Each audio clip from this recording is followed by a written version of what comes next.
Ready. Hello, ladies and gentlemen. Welcome to episode 86 of the Mini PC show Big Talk Small Computers.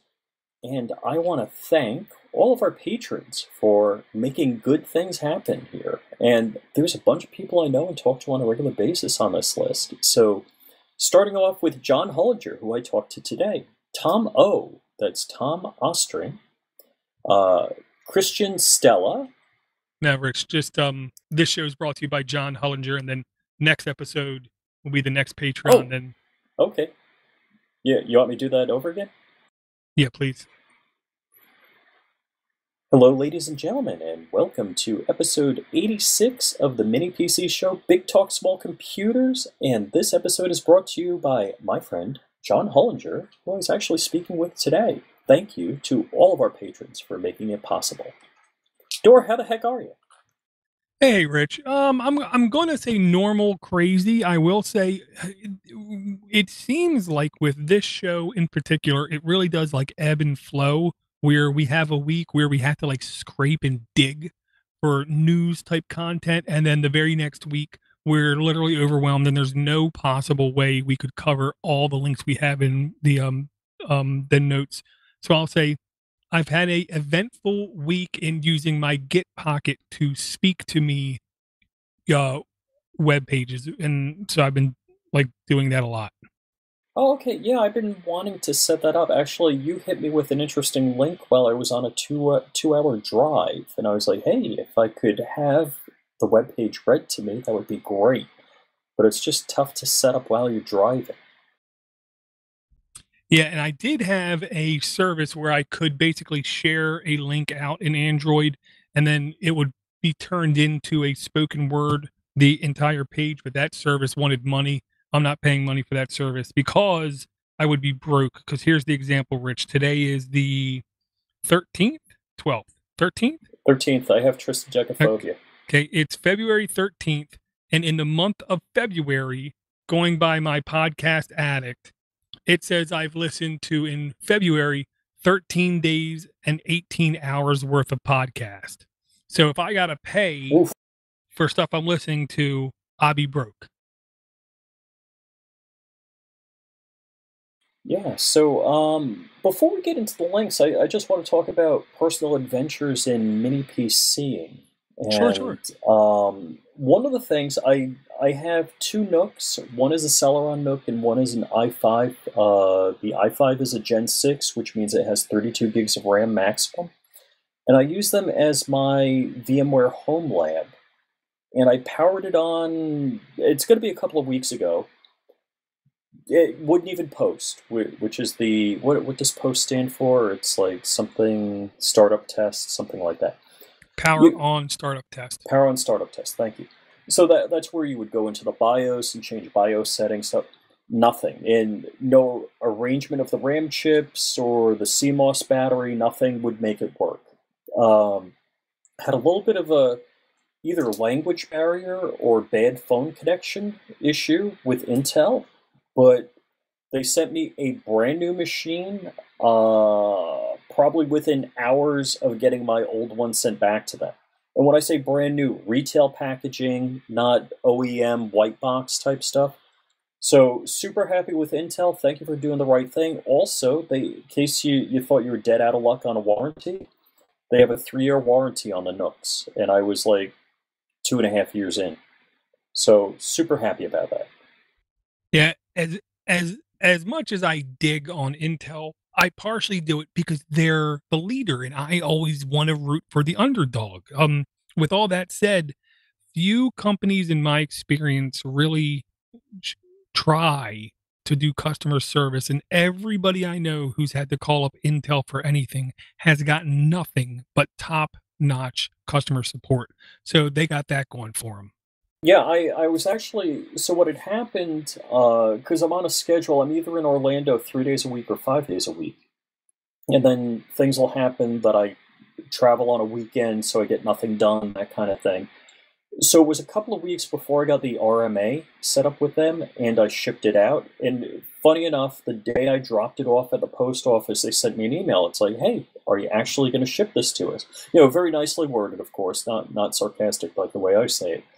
And I'm like, yeah, hey, here's the tracking number. They wrote me back. A person wrote me back. Thank you, blah, blah, blah. We'll be looking for it. Thanks for the update. And, so I did it USPS and whatever. It's always the priority mail is the cheapest.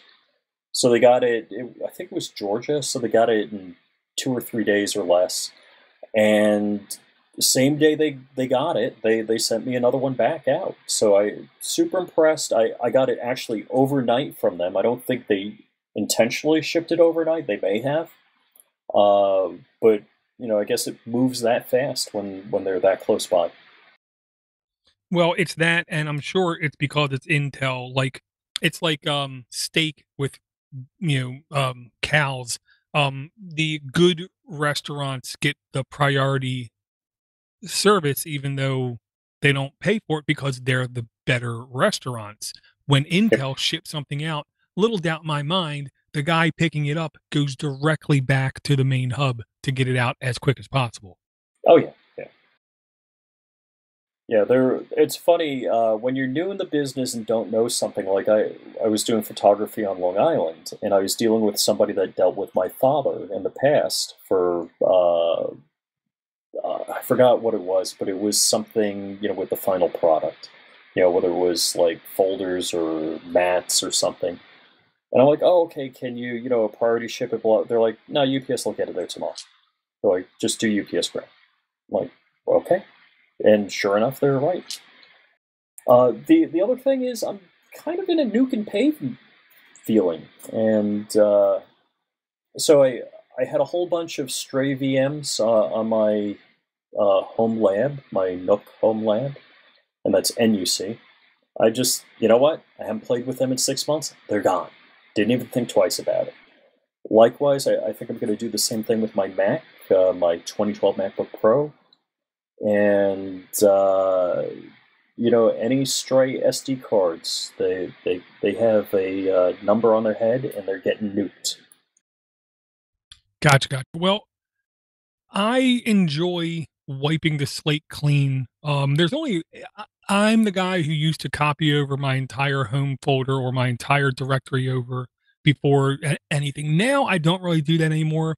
There are sometimes key folders I will copy over. Like I do most of the time copy over like my main browser um folder. So on this computer that I'm using to like uh talk to you, that would be Google Chrome. Oh But no, on the computer I'm streaming, it would be Firefox. So I'm a data hoarder. I not only did I do a time capsule backup, I'll do a carbon copy cloner backup.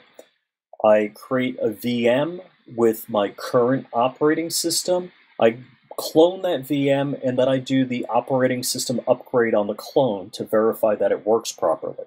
So I only have 4 or 5 backups.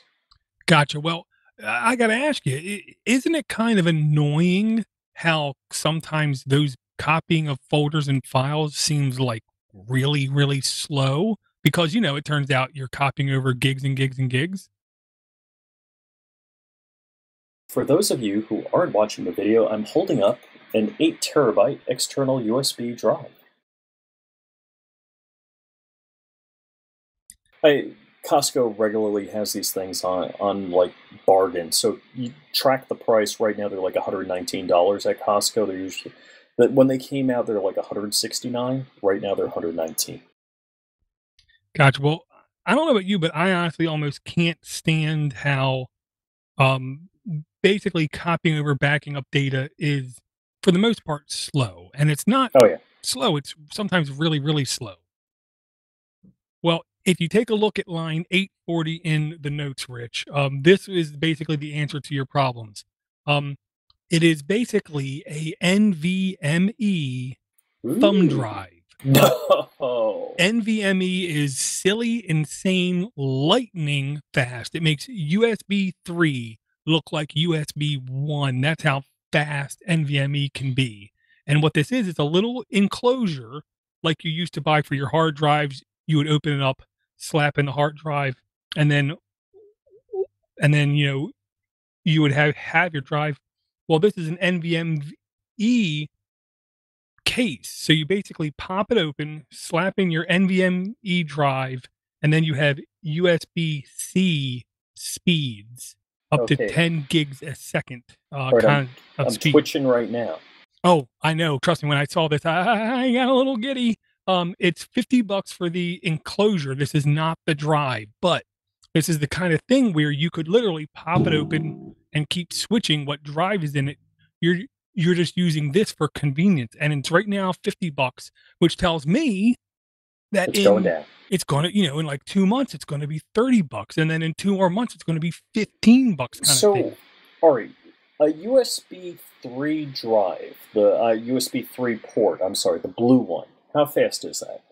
Well, it's a question. Is it USB 3? Is it USB 3.1, or is it USB 3.2? All right, The normal USB 3, I want to say, is 2 gigs a second. 3.1, I believe, is still technically 2 gigs a second, but has some extra functionality. And then USB 3.2 is the super speed. That's the one that I believe is can that go the up to yellow one? 6 gigs. Yes, yes. Okay, because my Nooks have the yellow ones on them. Per Nook, there's one yellow USB 3. Gotcha. Now, I believe they go up to 6 gigs a second. Now, this USB-C can go up to 10 gigs a second from this device. That is, oh my. Can you imagine backing up a hard drive in literally 30 seconds? So that's serious data center speed. Like typical data centers, fiber connects between machines will be 10 gig. 10 gig. They'll. I don't want to say Ethernet, but fiber will typically be 10 gig inside a data center. Gotcha. Now, this is not a perfect piece of hardware. What I'm going to say is this does support M.2 NVMe SSDs. Link will be in the notes, but this does not support M.2 SATA SSDs, M.2 Wi-Fi Bluetooth, M.2 PCIe SSD, M.2 capture card, M.2 TV cards, or M-SATA SSDs. It just supports M.2 NVMe SSD drives, which, it isn't every kind of drive, but it at least supports that. And I honestly cannot wait for the price of this to go down. I already went to Camel, Camel, Camel, and I made myself a little bookmark thing that said, when this price gets down to $28, send me an email. Cool beans. And you know what? I'm gonna drop this in the cart and then click save for later, so I see it.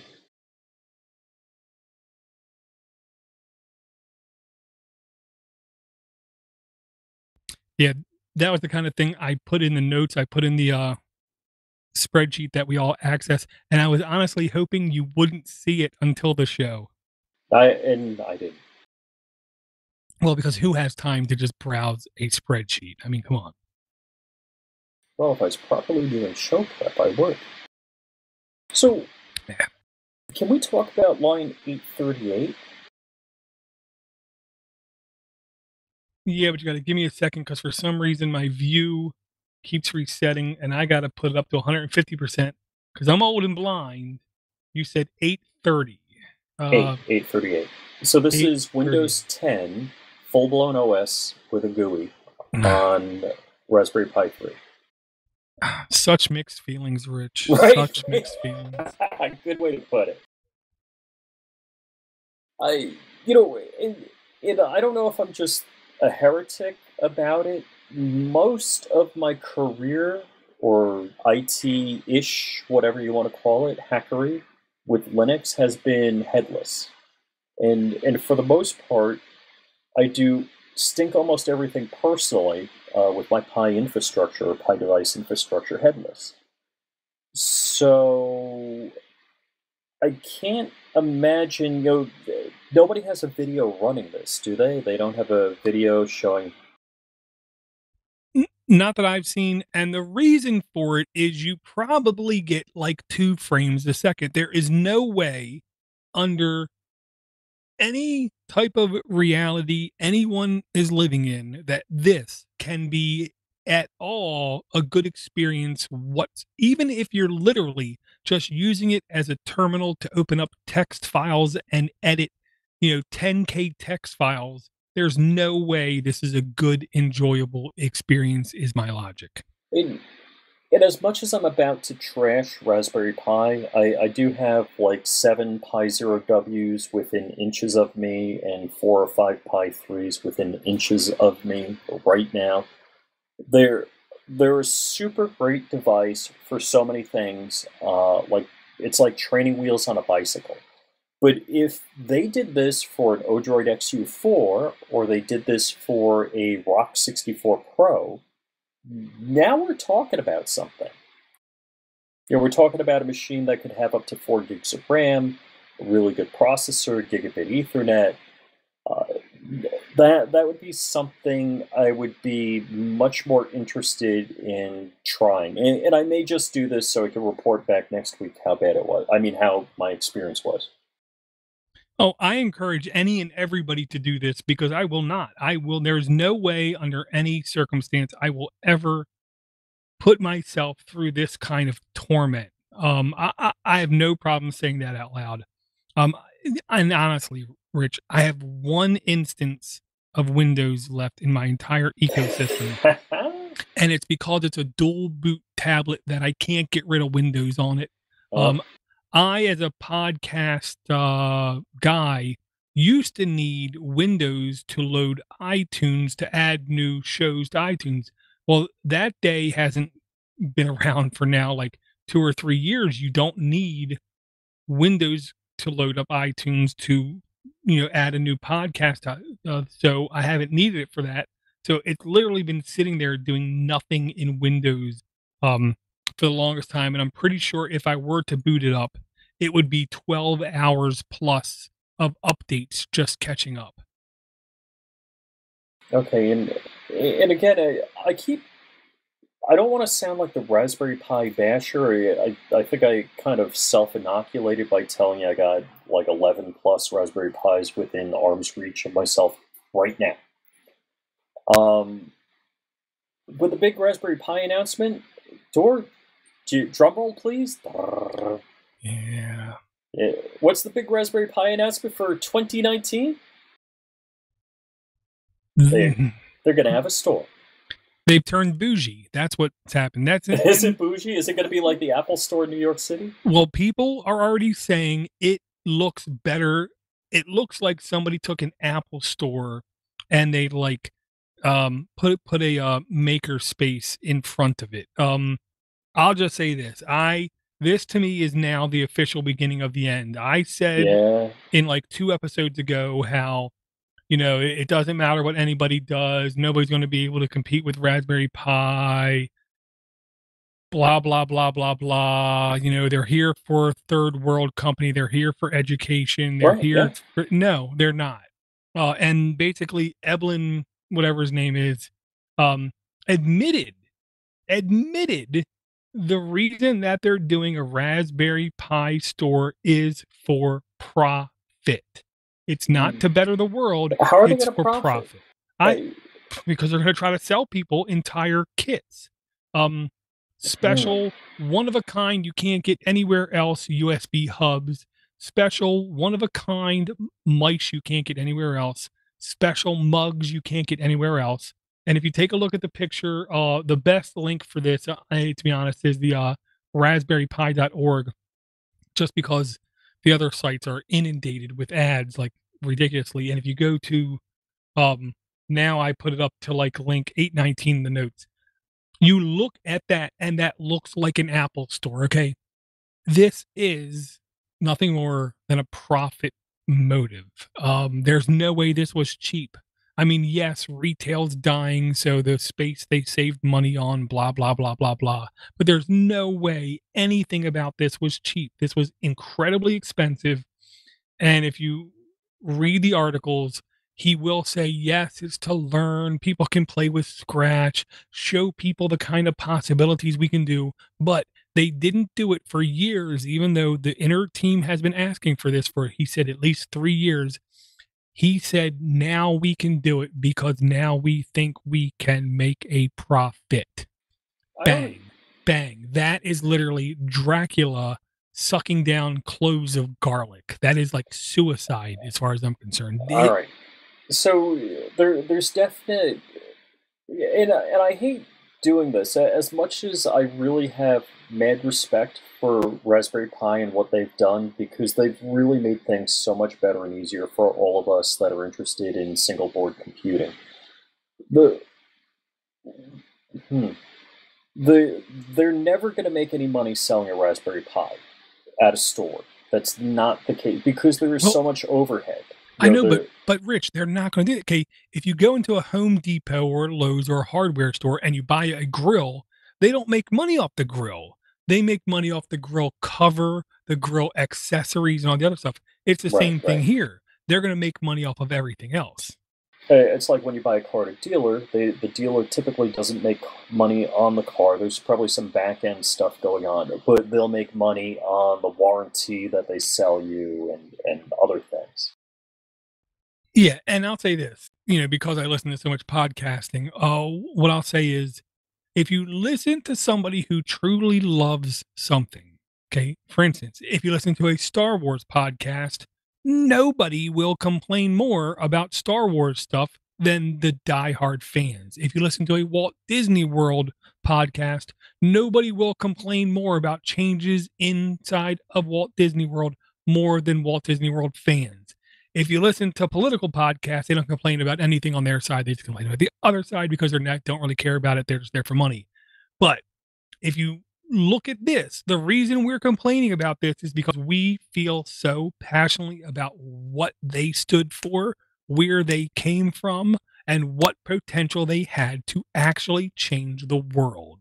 And they've willingly given it all up. I honestly think, personally, they saw this was the beginning of the end. You have o-droid making incredible strides compared to them.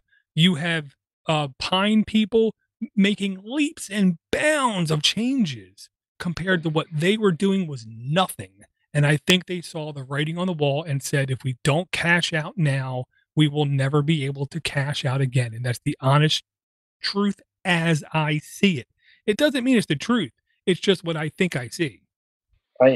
You said o-droid, and I saw a link in the notes, and I kind of got chills after I clicked on Well, I know, but slow down, Roy Rogers. We're gonna it. we're gonna first go to link. Now this is link 820 in the notes. Okay, and I wanted to bring this up because this is Raspberry Pi related, and there's more than a couple people out there who have complained to me, explaining to me like I'm a little baby that I don't understand what I'm talking about. I'm an idiot. I'm a stupid. I don't know what I'm talking about. Why don't you learn something? Blah blah blah blah blah blah blah blah. You say you're for open source. You say you're for freedom. How dare you? How dare you talk bad about the Raspberry Pi? They're completely open. And then I try to explain to the people they're not open. I guess people are smart enough not to send that mail my way. Well, I'll just say this. I understand why they thought that because that's what the media tells them. Number one rule in life, everybody is lying to you. Everybody has a motive for you to believe what they're believing. I try to insist to people, go read other people. Don't listen to what I'm saying. Don't ever listen to what I'm saying. I'm an idiot. Okay. But go to this link on Own Your Bits. And I will say I've been to Own Your Bits website off and on for at least, I think, 2 or 3 years. Right now, they are the manufacturers of the Nextcloud instance that I'm running on my Rock 64, and it's butter.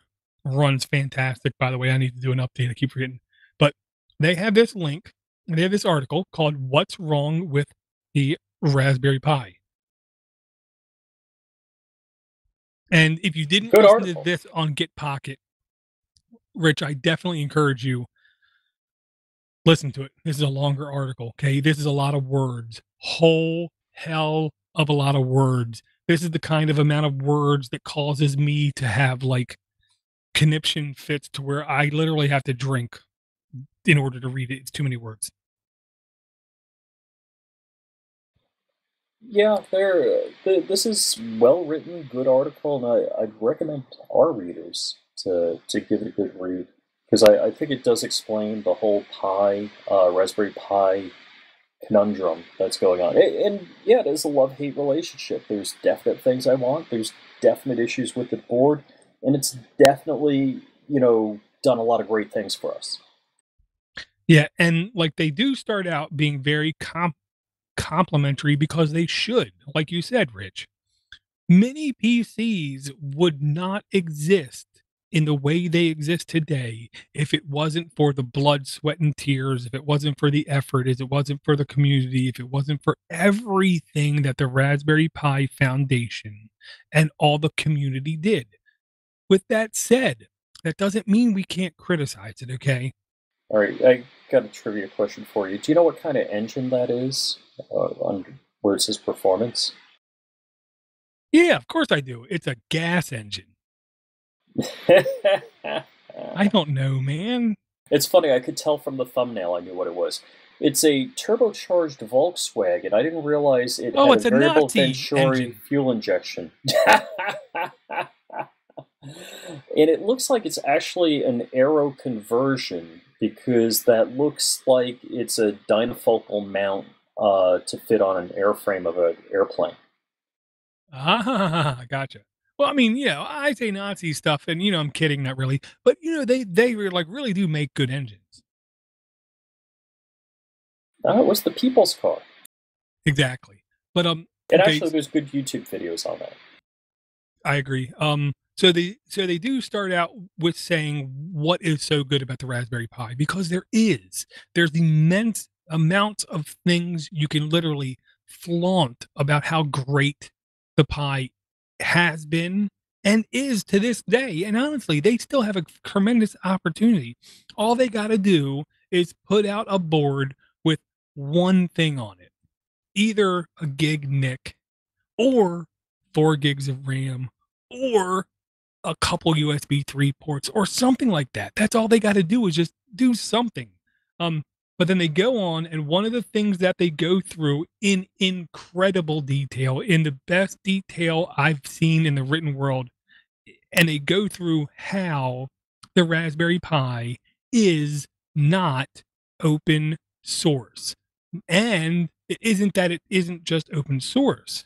It's that the GPU is actually running the entire operating system, and that is all enclosed in a binary blob that nobody has any access to. Um, it is a very crooked, disgusting propaganda. I mean, if you want to learn about propaganda, sure, go read about World War II. Sure, go read about South Africa, some of the stuff they did. Sure, go read about China.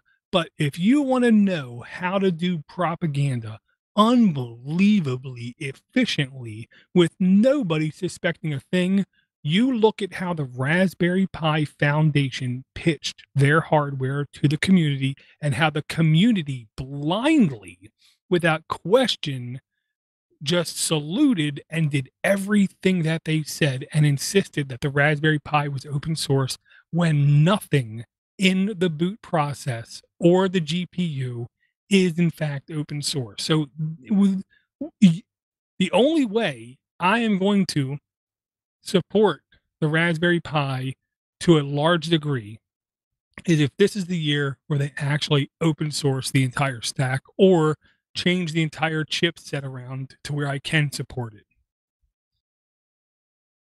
And they have a good point here. The next point after that is power. And realistically, to power a Raspberry Pi, it's a real pain in the butt, especially if you have a bunch of them, because they really do want 2.5 amps, and if they don't get it, they'll complain. Well, and see what they did was they went with what was considered a ubiquitous available power supply that people already had, and it was a really good choice to do that. But then they kept slowly throttling up how much power they needed through the different versions. So now with this latest version, unless you have a really good wall wart and a really good cable, you're going to have power issues on your Pi. That's just the way it is. Oh, yeah, definitely thanks for mentioning that, because it's the two together. It's a good wall wart and a cable that's capable of delivering 2.5 amps. Yeah, so, I mean, look, if we didn't like the Raspberry Pi, we wouldn't even have brought this linked up. If we didn't like the Raspberry Pi, we wouldn't have talked about the store in Cambridge, Massachusetts, which is one of the technical areas of the world where people are learning things.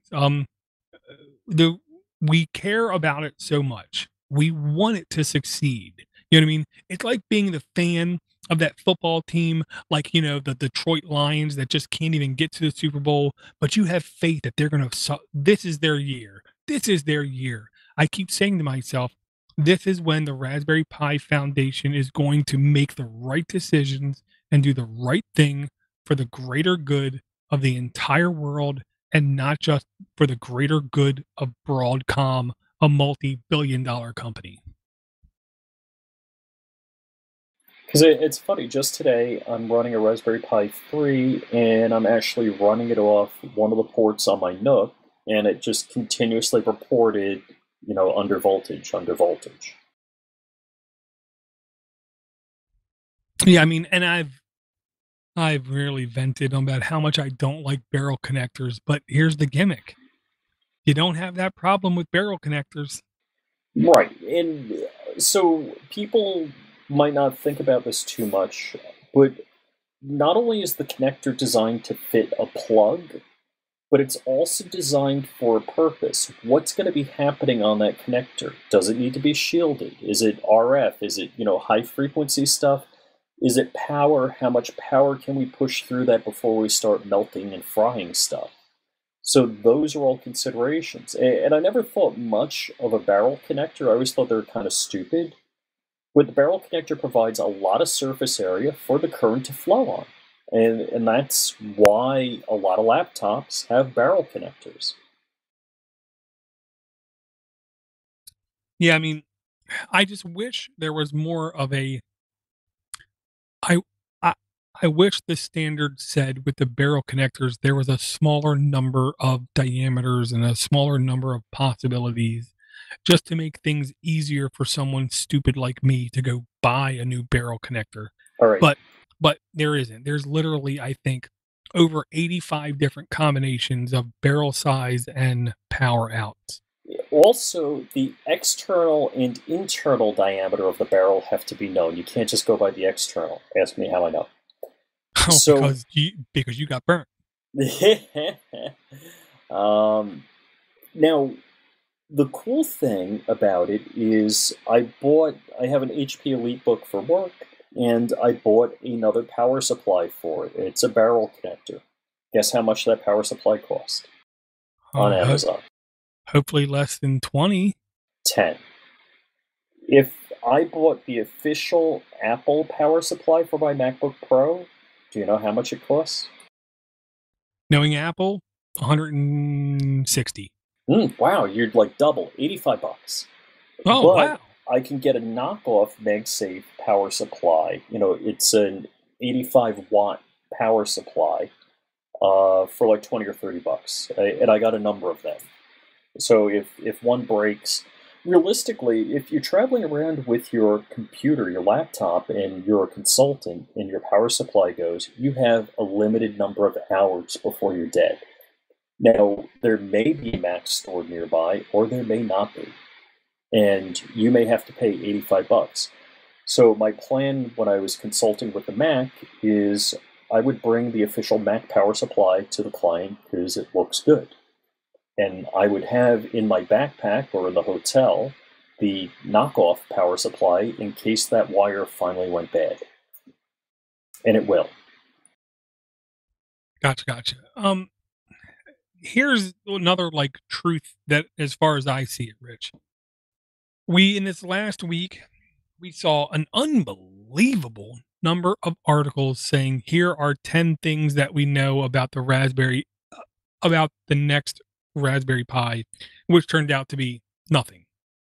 If you actually read the article instead of just shared the frigging link like all the mental invalids on social media. If you actually read the article, you would see nothing. What we know about the next one is it's going to be better, and it's going to be announced this year, and that's it. There was not 10 things. Okay, number one. Number two, they launched this store. I shooting straight now with you, Rich. Shooting unbelievably straight with you, Rich. I know what it means to be desperate. I was in the realm of virginity for a long time. So I can recognize when something's desperate. And this is unbelievably, sickeningly low class, desperate from the Raspberry Pi Foundation to grab headlines, to grab articles, to grab clicks. Because, in my honest opinion, they are terrified of the Pine Tab. They are terrified of the Rock 64. They are terrified of all these announcements coming out, making them look pathetically small, is what I'm going to say. To be very honest, pathetically small. And the Rock 64 and the Pinebook Pro. And then you said in the notes, we had another link, and that was to a o-droid. I want to say it's a N2. N2. And the N1 was canceled about a year ago. That was supposed to use an RK3399 chipset, and that one was canceled. So now they're doing this N2, and this one is supposed to be even better. And Rich, there's no way I can say this clearer. Okay, there's no way I can say this with more honesty and more passion in my voice. I've bounced back and forth to work carrying a computer back and forth. Half the time it's been the o-droid H2, which is the Intel based board, 110 millimeters by 110. And then the other half the time it's been the Rock Pro 64 with 4 gigs of RAM and the RK3399 processor, $30 cheaper. But it is shocking how performance wise, I almost can't tell the difference between the two. Wow. Wow. That's a big wow. So you're talking Intel versus ARM. Yeah, both have 4 gigs of RAM. I put 4 gigs of RAM on it. Both are running off of eMMC because I couldn't afford a SATA drive and I could not afford a NVMe drive yet for the H2. But here's the gimmick. The o-droid does not have, looking at it, USB-C. Really? And that Rock Pro 64 has a USB-C drive. Yeah, I have 2 USB 3 ports, dual NIC, 2 USB 2 ports, HDMI, DVI, SPDIF, line in and mic, SATA, RAM, and NVMe. There's no USB-C on the o-droid H2. And don't get me wrong, I'm not trying to insult the o-droid H2. It is frigging fantastic. But that Rock Pro 64, I honestly think if I'm going to predict what is the future of ARM computing devices and how they're going to feel, it is the Rock Pro 64. No holds barred. It is what everything is going to aspire to be like. Just want to give some mad love to Pine. I think I mentioned it. I ordered this. So this is the aluminum case. I actually haven't put it back together yet. So for the Pine 64, this fits, and the cover is a heatsink onto it. I don't know if I'm giving a good view of it, but yeah, actually that's one of the cool things I got. Definitely Pine and o-droid are totally kicking butt. Loving what they're doing. If you've been listening to the show for a while, I've often talked about the Banana Pro or Banana Pi Pro, however it is, that it was just a rock-solid performer.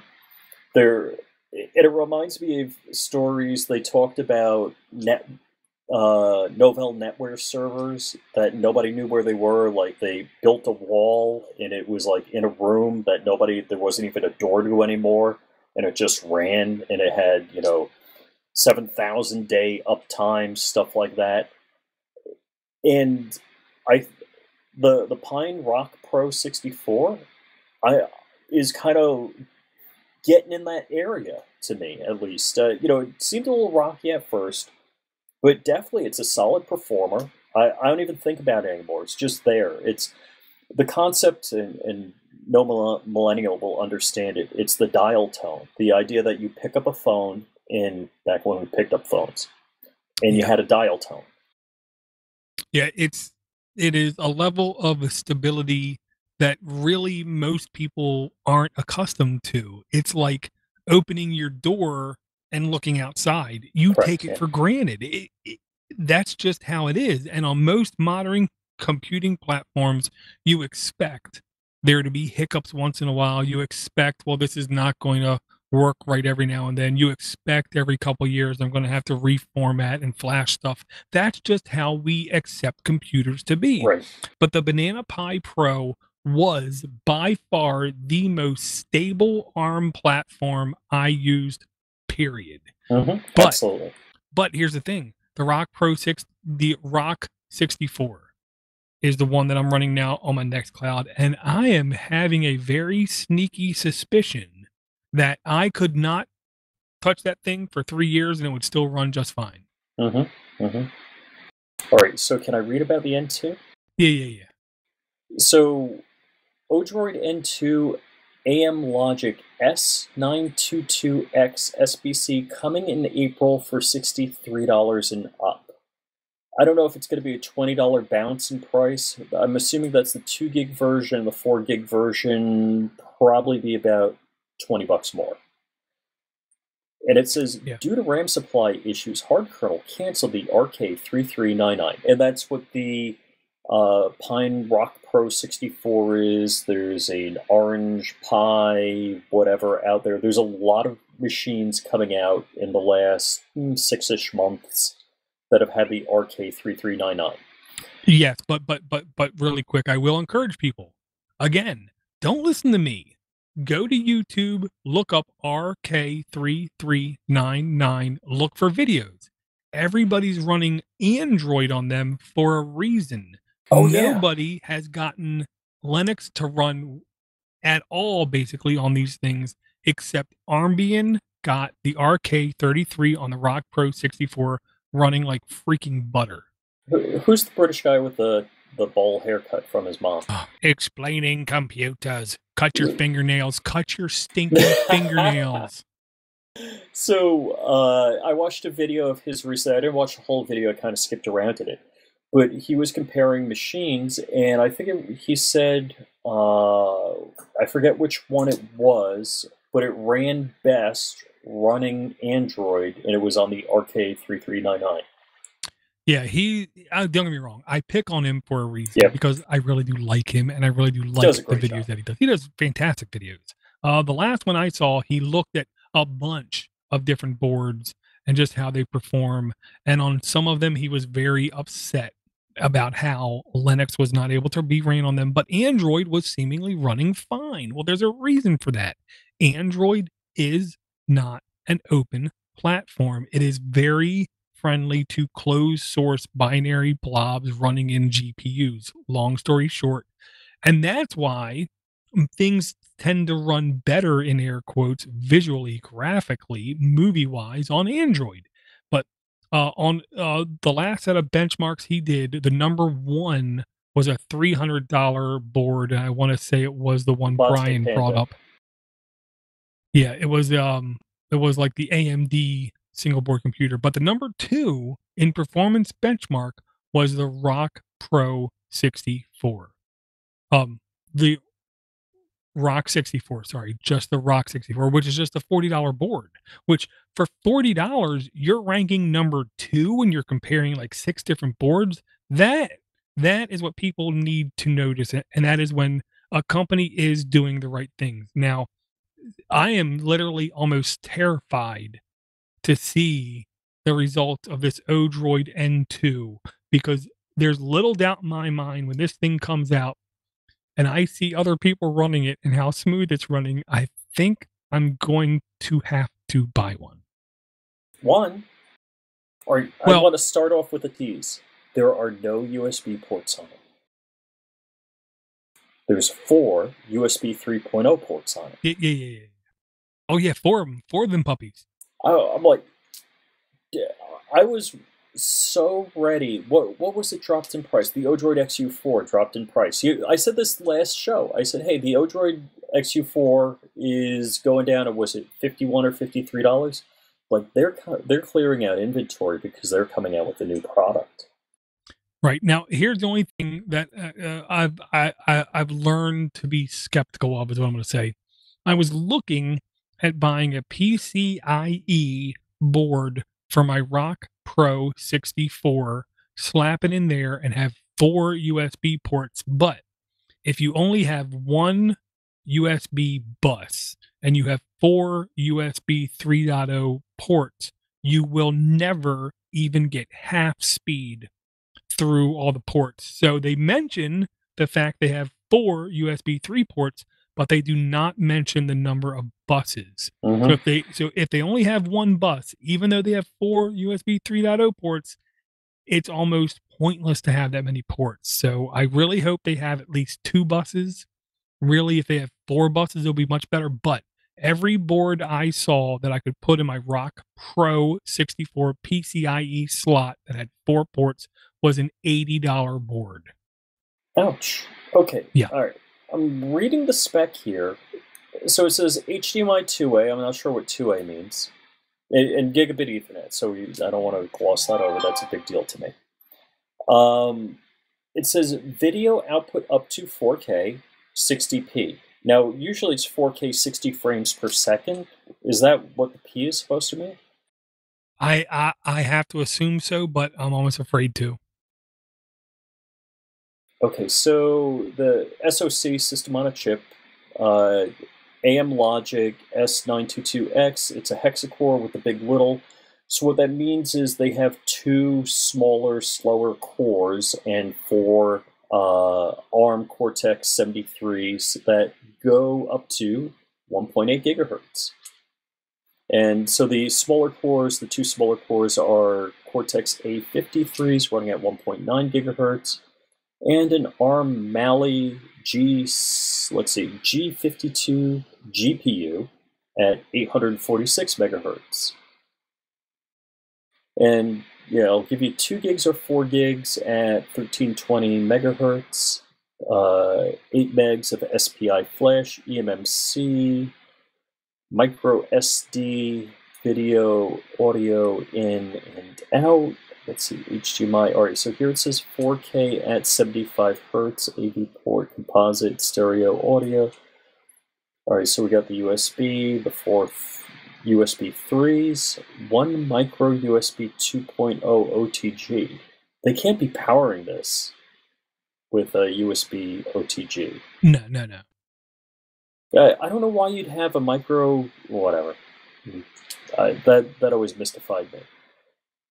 Okay, expansion. So you got the 40-pin GPIO. Let's see, 2 I2C, UART, 6 PWM, SPI, SPDIF, 2 ADC, and GPIOs. And then it says MIS2X system LEDs. All right, so we got LEDs. We got eMMC boot select switch. There's an IR receiver, 2-pin header for a real-time clock. That's a big deal in the ARM world because you don't get much of that. Although I believe the revision of the Rock 64 is going to have a real-time clock and power, if I remember. I believe they're going to have a port for you to connect the battery for that. Yep.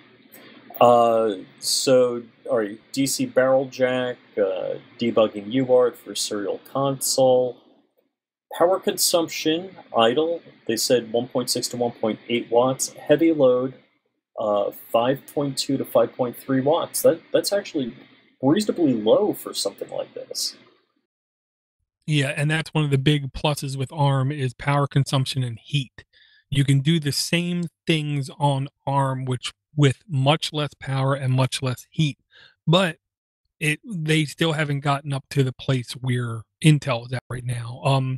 And if you scroll down, Rich, you'll see $63 for the 2 gig version, $79 for the 4 gig version. So it's less than $20 for 2 more gigs of RAM. I'm Now, getting it. I know, but here's the gimmick. Everybody knows when you go to get like a phone and it has 2 more gigs, it's like Yep. $100 frigging. So that is like proof in the pudding once again that these single board computing manufacturers are doing what they need to do to remain competitive, and their goal is not to rip us off. Their goal is to wow us as users. Oh yeah. So okay, operating systems: Ubuntu 18.04 LTS, 4.9 kernel, as well as Android 9 Pie.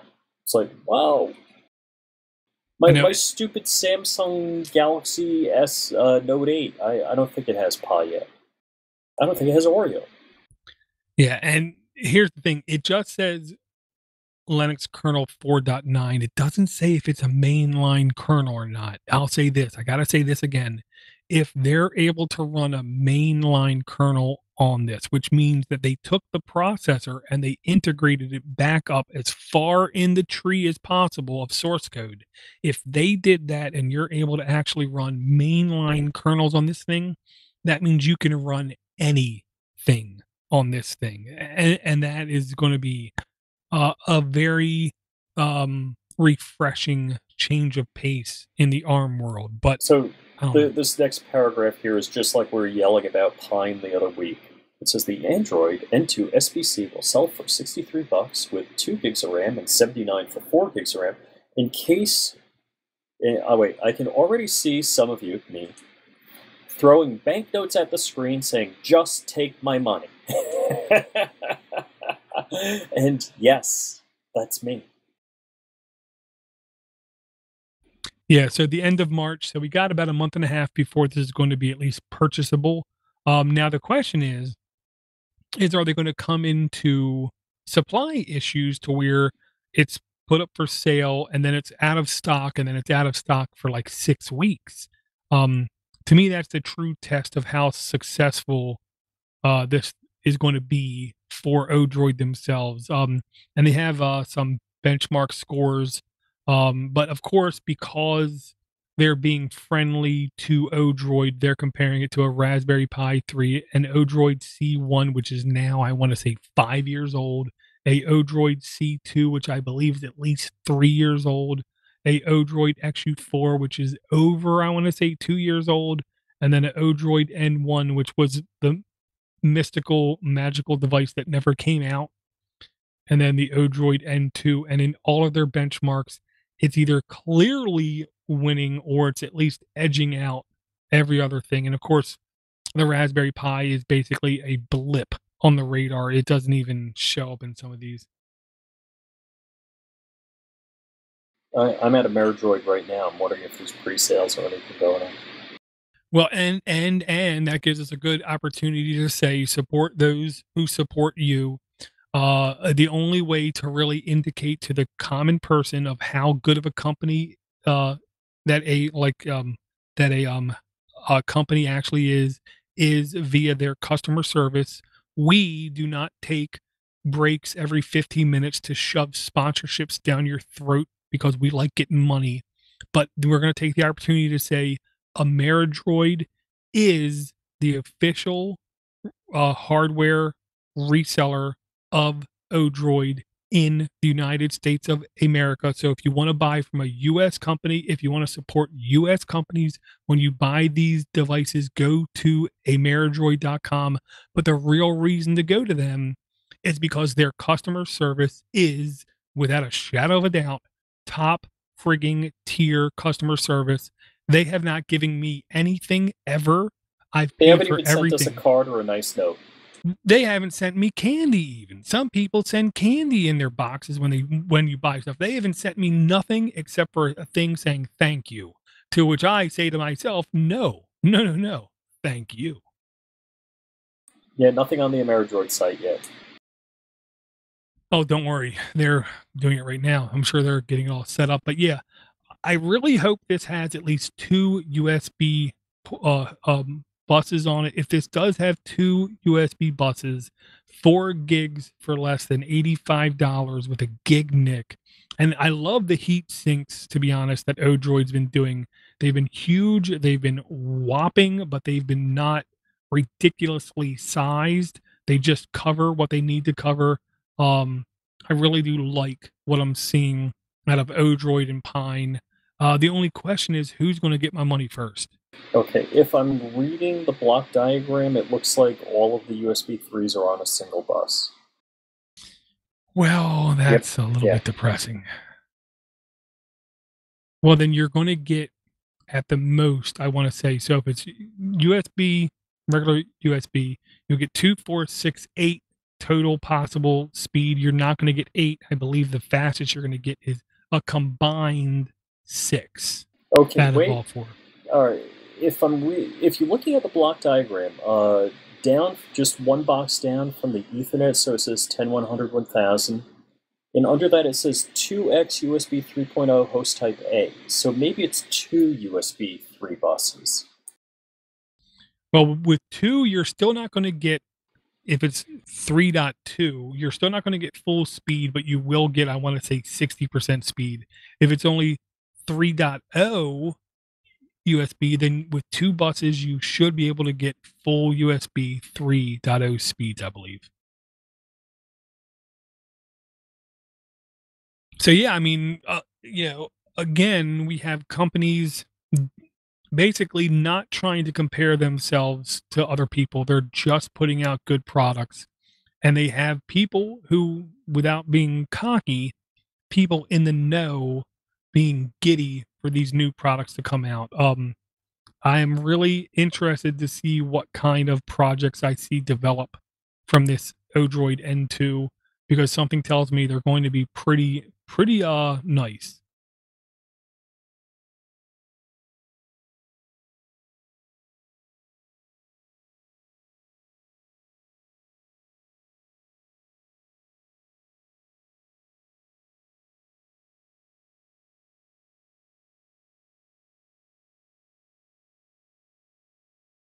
Okay, the next 2 I wanted to bring up, Rich, really quick. One is just a concept, and I was really mad when I figured out it was just a concept. Line 823. Um, this was basically a concept that the guy was thinking about, nothing more. He's thinking about doing a Kickstarter, but the IO available in this small pocketable notebook was literally like sickening. Oh yeah, we looked at this. Yeah, it's basically, I wanna say, a 6-inch screen on a laptop, I believe. I'm trying to remember the exact numbers. It's been like a week since I looked at it. Um, but the keyboard and the inputs and the ports and the IO on this was literally, like, sickening, and basically at the end, he said, "And I'm thinking about doing a fundraiser type thing to see if I can get this thing to be real." Only because I'm so impressed with this makes me say to myself, I am terrified to see how much this thing would be. Hmm. Because I mean, it literally has every type of port you can Yep. possibly imagine. Yeah. Any way you'd ever want to connect to something, it's got it there. And he has a bunch of accessories trying to figure out how any administrator in any arena would have anything they could ever possibly need from a PCIe Express slot to a USB to SATA connector to a like screen protector to like do things in private. It will have a console port so you can go right into the big iron type routers kind of thing. Um he really was very thorough in the thought process of how he would make his like dream device. Um this is as a nerd, I have no problem saying this is sexy. Oh yeah, yeah. It's funny. I missed it last time. He even has a quarter 20 socket on the bottom, so you could mount it on a like ball mount tripod head. Yeah, he ain't playing around.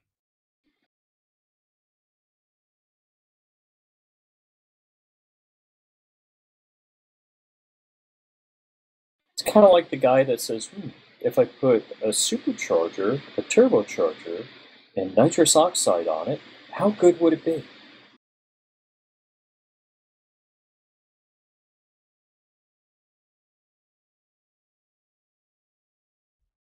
Yeah, this is just really, nothing more than a concept, but at the same token, a lot of time and a lot of thought was put into this, so just because of that alone, this was something I thought we had to, at least talk about.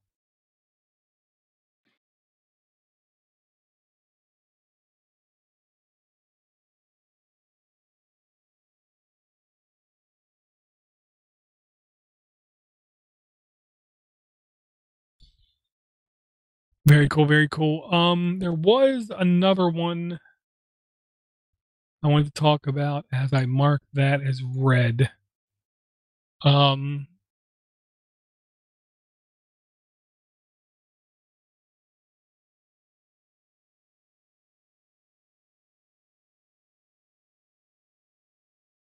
oh, yeah, yeah, okay, this was just off the wall kinda thing, line 838, and the only reason is, I haven't seen people do this before. This was a RK33 ruggedized 10-inch tablet with built-in, business thing, like, including barcode scanner.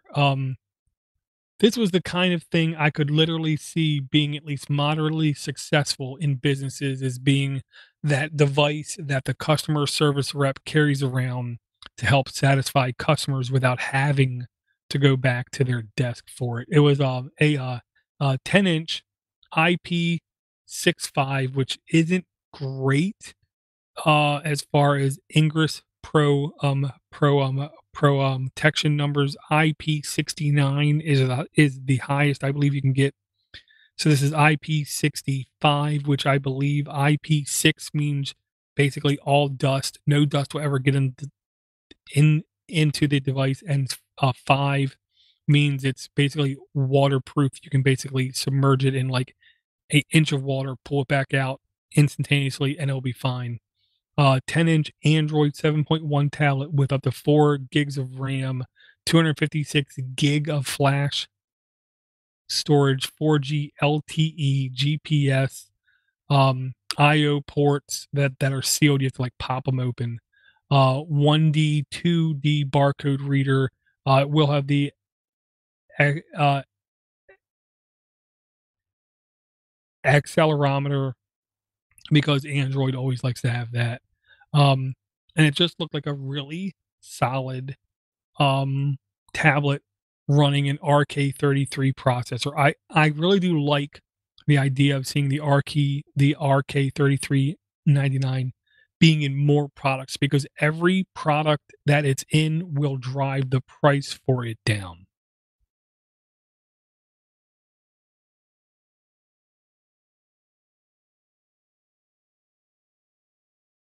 So it's interesting that they have, or it says optional built-in 1D, 2D QR barcode reader. They have front and rear cameras, front 2 megapixel, rear 8 megapixel, but yeah, I don't know. How much does the barcode reader add? I'm assuming that's a laser barcode reader. Yeah, I'll say in my experience, when you typically look at handheld devices that run Android and have barcode scanners on it, it seems like the barcode scanner alone pushes up the price anywhere from like 40 to $60. When it's a 3D barcode scanner as well, that's when it gets to be like 85 to $100 extra. So I think it's basically a fair type price. I'm not gonna say fantastic, but fair.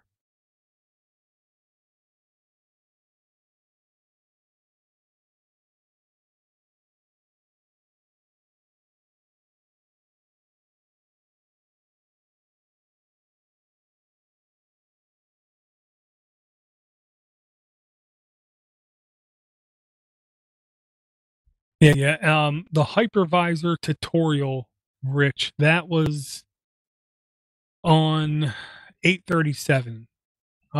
This to me, I ain't gonna lie, Rich. I tried to read it a couple times.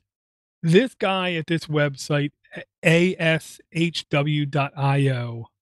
um, there's little doubt in my mind whoever wrote this is getting paid a hell of a lot of money doing whatever job that they're doing. The amount of detail in this documentation was nearly sickening, is what I want to say. But also the level of expertise to go in and set up this hypervisor. They literally go through every single little thing that needs to happen, and they explain what they're doing.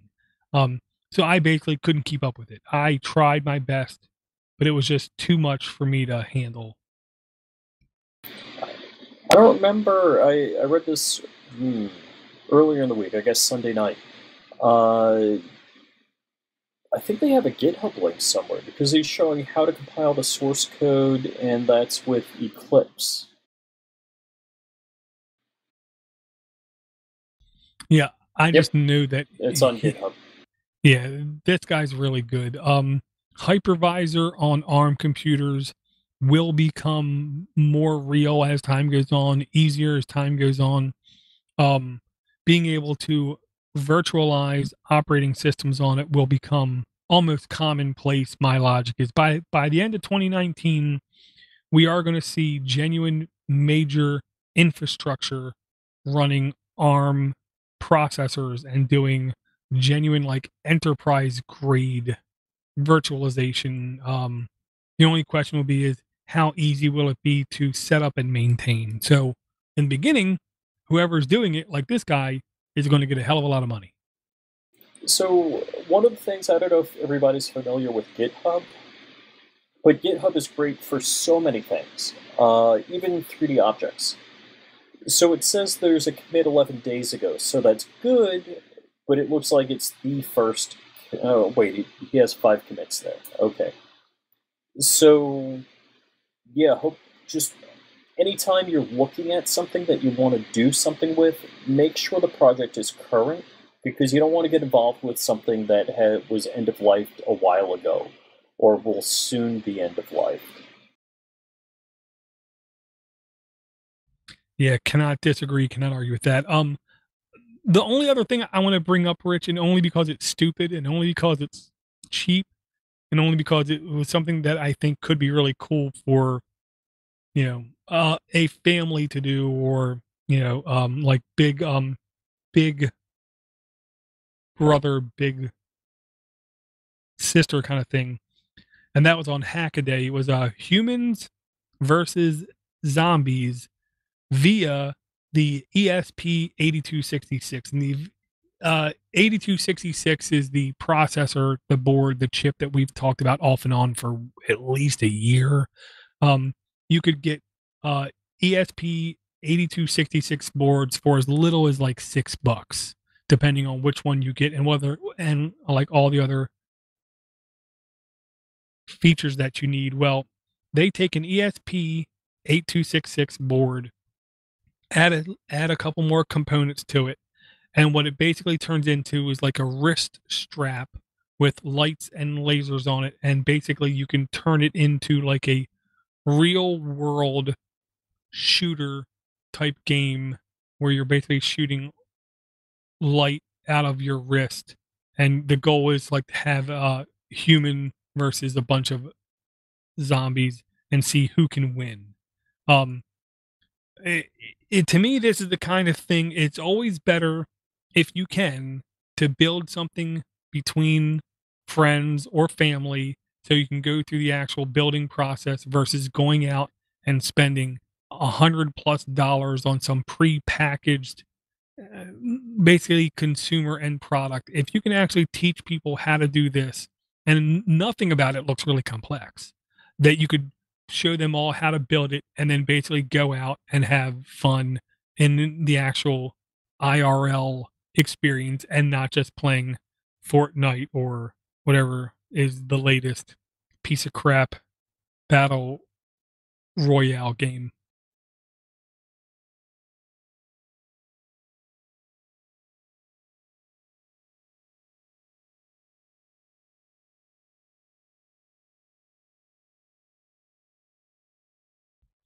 I just thought it's cool.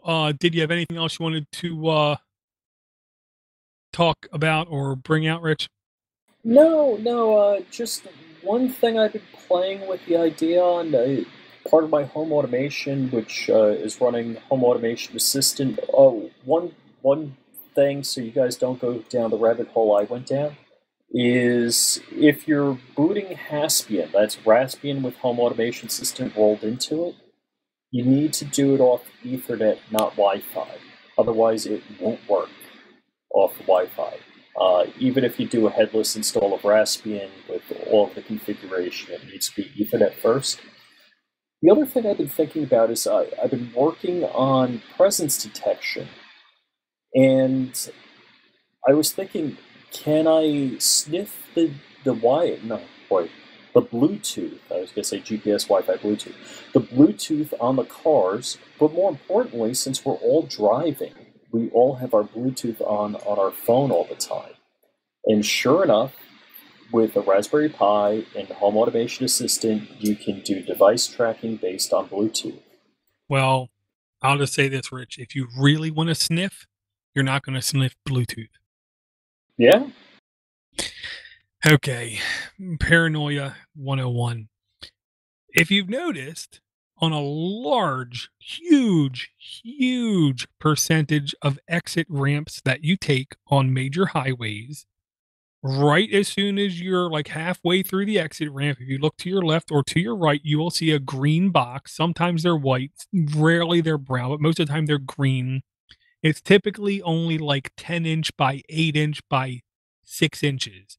And what that green box is, it's basically a little box that's sitting there and it's sniffing all of the wireless tire pressure gauges that are driving by.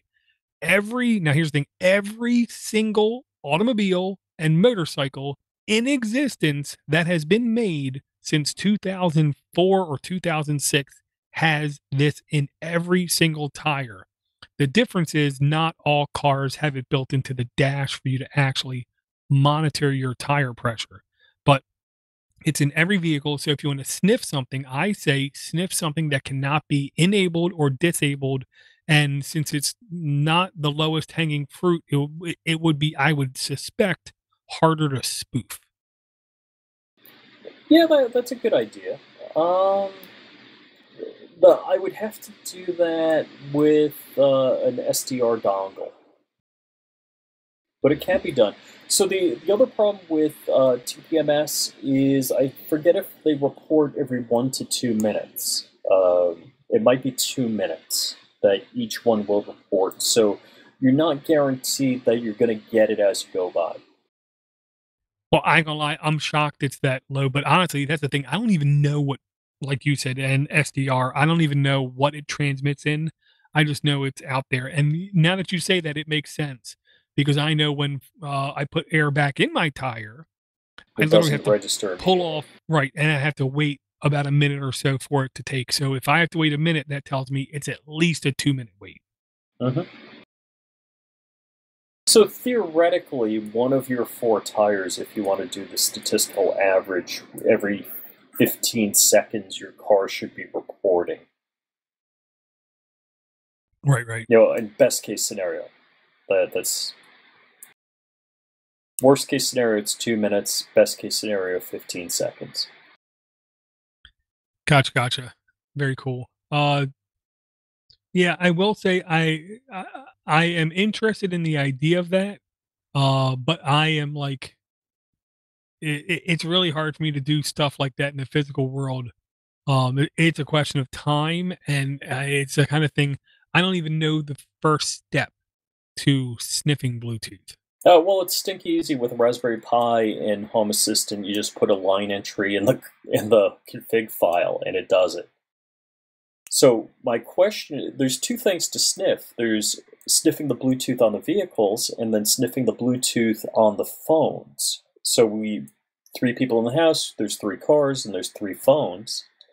What I was thinking about doing is putting a Pi Zero out on the fence line, and then I can see if the car has passed the fence, because you don't know whether it's coming or going. And but you can do signal strength. with the Bluetooth also. So if I put one by the garage, I could detect if it passed the fence line and got stronger at the garage, then I know it came, and that if it does the opposite, I know it's leaving.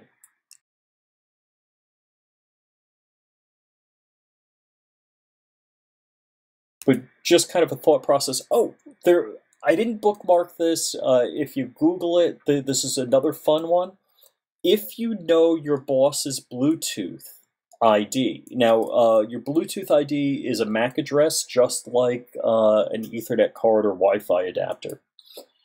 You could actually set up a warning system, and it can tell based on signal strength if your boss is approaching, and if he has his phone in his pocket.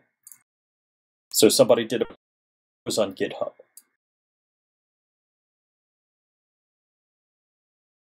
Gotcha.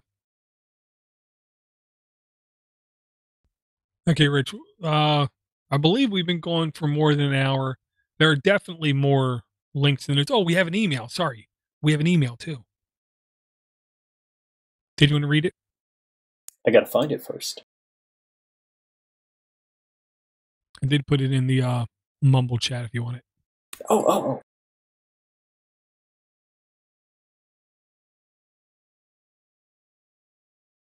Crap, I actually dragged over it and clicked on the link. Okay, so does it start with check out this guy? You got it. Okay, so check out this guy, and it's www.digital-loggers.com/lpc.html. I use them all the time with my installs. Works great for rebooting cable modem when ping fails.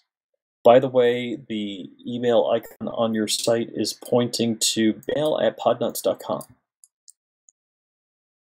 Yeah, between me and you, I have no idea what he means by the mail icon, but the gimmick is it doesn't matter. It all comes to my email address anyway.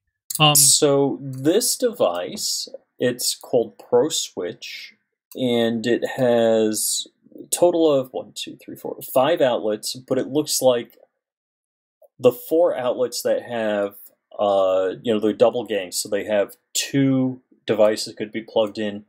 So you have 8 controllable independent devices on this to turn on and off. This is damn near sexy. So yeah, I mean, this has some kind of computer in it, some kind of server in it, and it has Wi-Fi available on it as well.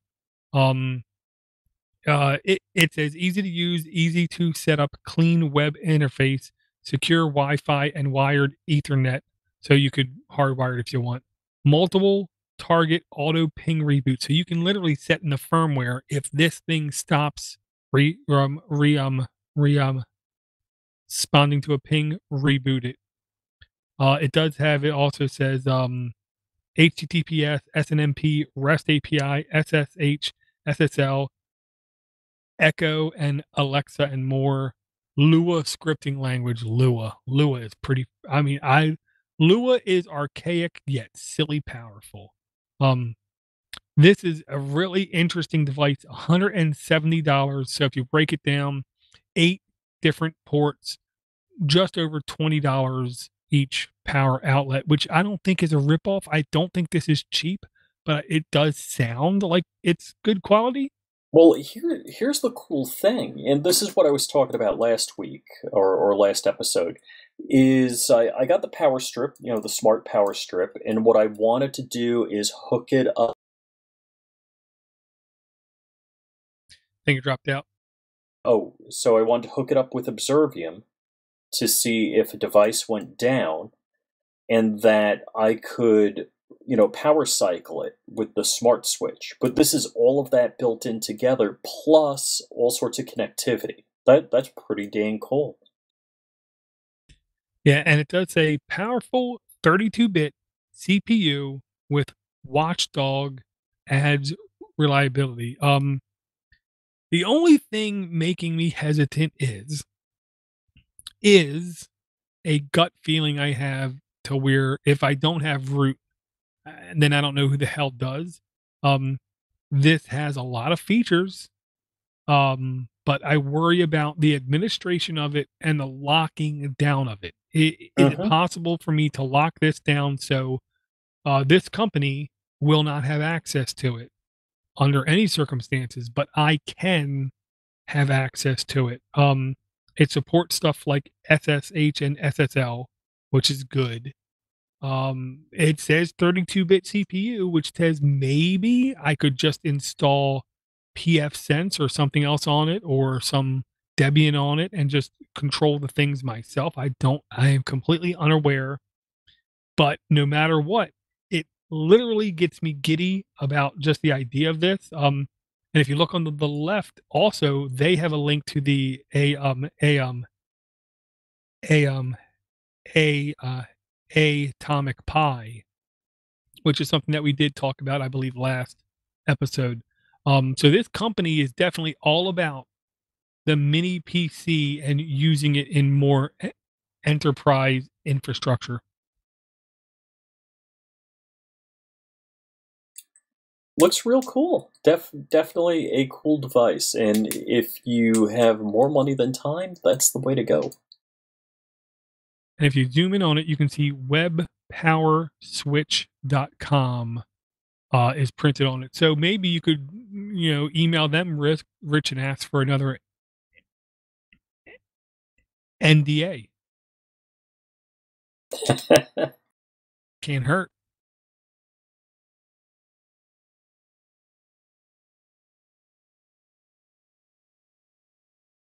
Yeah, and that email was from Joey.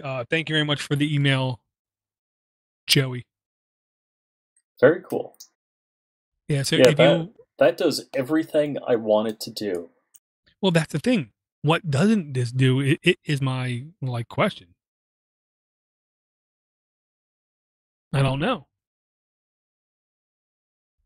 But if you would like to send in an email, you can send it to minipc@podnutz.com. Links will be in the notes to send us an email.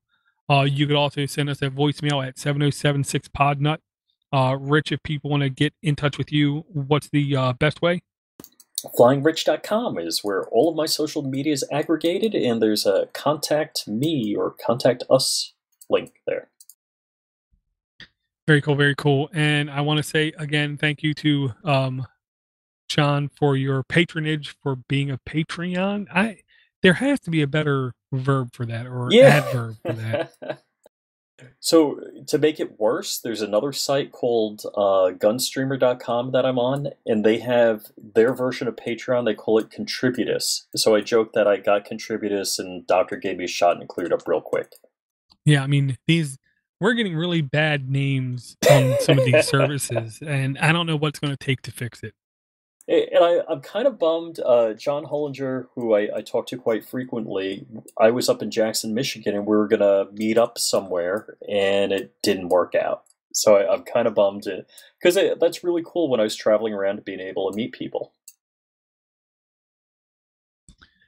Gotcha. I want to thank everyone for their support. Thank everyone for downloading. Thank everyone for sharing the link with friends and family. And do not forget, anytime you want to contact us, go ahead and we will definitely contact you back. And we will talk to everyone again in about a week.